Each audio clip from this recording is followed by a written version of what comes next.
तर आज आपण या ठिकाणी मॉडेल ऑक्झिलरी शिकणार आहोत. ठीक आहे.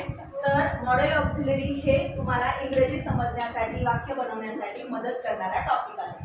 तर आजचा आपला जो मॉडेल ऑक्झिलरी मधला जो टॉपिक आहे तो आहे कॅन. काय आहे? कॅन. आणि कॅनचा अर्थ असतो शकणे, म्हणजे शक्यता, तुम्ही काय करू शकता यासाठी कॅन वापरला जातो. आता याचा फॉर्म्युला जर तुम्ही पाहिला तर सब्जेक्ट करता असतो आय, म्हणजे मी, वी, शी, ही असा कोणताही करता घेऊ शकता. आणि मग त्यानंतर पुढे कॅन वापरायचे. करत्याच्या नंतर तुम्हाला कॅन वापरायचे, त्यानंतर क्रियापदाचं पहिलं रूप आणि त्यानंतर ऑब्जेक्ट. तर आता या ठिकाणी आपण वाक्य समजून घेऊया. पहा, आय म्हणजे मी. मग आय कॅन रीड इंग्लिश म्हणजे काय? तर मी इंग्रजी वाचू शकतो. त्यानंतर आहे आय कॅन हेल्प. तीनच शब्दाचा अर्थ अगोदर समजून घ्यायचा, काय होतो अर्थ काढायला शिकायचं. तुम्ही सांगा मला आता. आय कॅन हेल्प म्हणजे काय? मी मदत करू शकतो. आय कॅन हेल्प म्हणजे काय? मी मदत करू शकतो टू माय मदर. मग I can help to my mother म्हणजे मी माझ्या आईला मदत करू शकतो किंवा आईची मदत करू शकतो. मुलगी असेल तर म्हणेल शकते. त्यानंतर आय कॅन ड्राईव्ह बस म्हणजे मी बस चालवू शकते. केअरफुली म्हणजे मी काळजीपूर्वक बस चालवू शकते. त्यानंतर आहे I can complete my task. Task म्हणजे काम, तुमचं जे काम असतं अभ्यास करणे वगैरे वगैरे.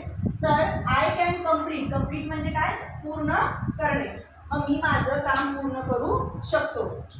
त्यानंतर आहे आय कॅन लर्न म्हणजे शिकणे. मी शिकू शकतो. काय शिकू शकतो? मेनी लँग्वेजेस म्हणजे खूप भाषा किंवा ज्याला आपण अनेक भाषा देखील म्हणतो.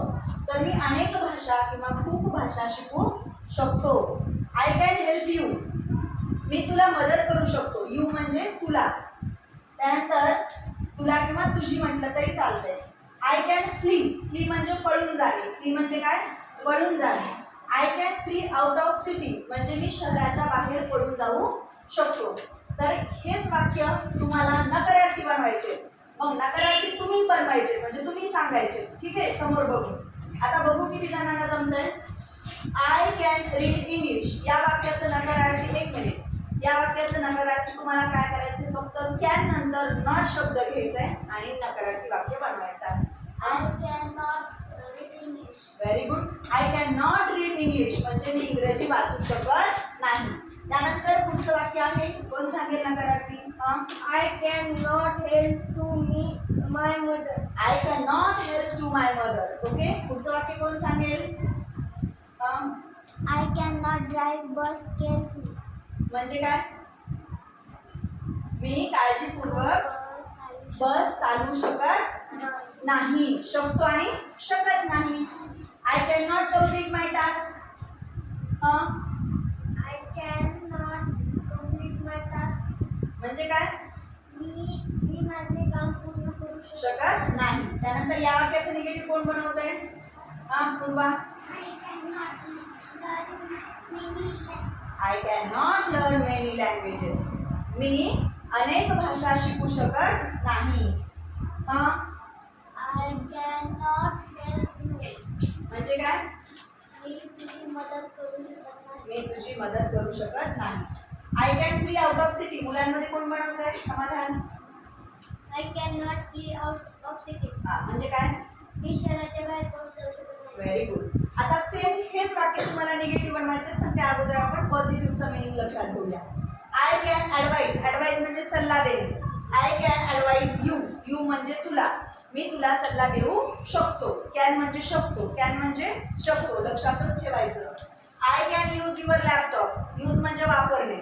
यूज म्हणजे वापरणे. आय म्हणजे मी तुझा लॅपटॉप वापरू शकतो. आय कॅन वेट म्हणजे वाट पाहणे किंवा थांबणे.